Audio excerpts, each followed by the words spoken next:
Kamusta na mga kameds? May i-repair nga ako pala akong isang cellphone ngayon.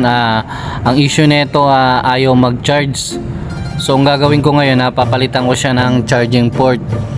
Ang unit na to Tecna Poba Neo. So ngayon ang gagawin ko, tatanggalin ko muna yung luma niyang charging port. So gumamit ako dyan ng hot air. So nilagyan ko rin siya ng flux para mas mabilis siyang matanggal.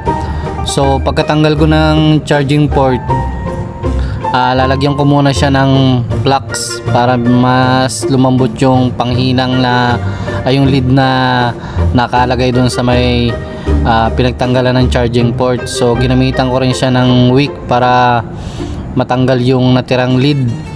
So ganyan, kailangan malinis siya pag kinabitan natin ng bagong charging port.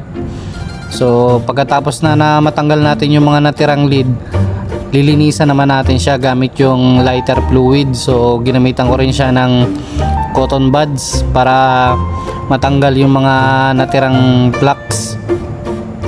So pagkatapos naman yan, lalagyan na natin siya ng flux dun sa mga pinagkabitan ng charging port para yung lead maganda yung kapit niya.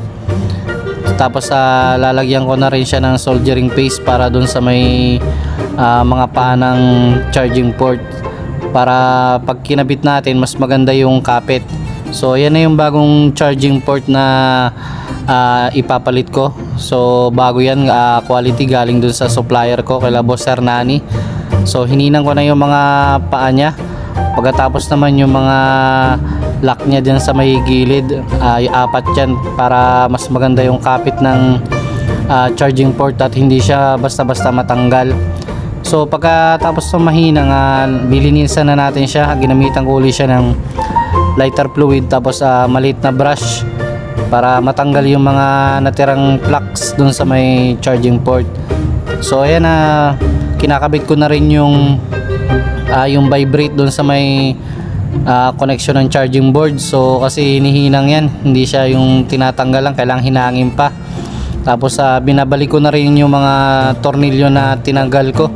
So kailangan may balik natin lahat, kung ilan yung tinanggal, ganoon din dapat yung ibabalik. So ngayon ite-testing ko na kung magcha-charge ba yung kinabit natin bagong charging port. So ayan, nag-charge na yung cellphone. So yung reading niya normal naman, 1.8 doon sa number 3 yan. So salamat mga kameds.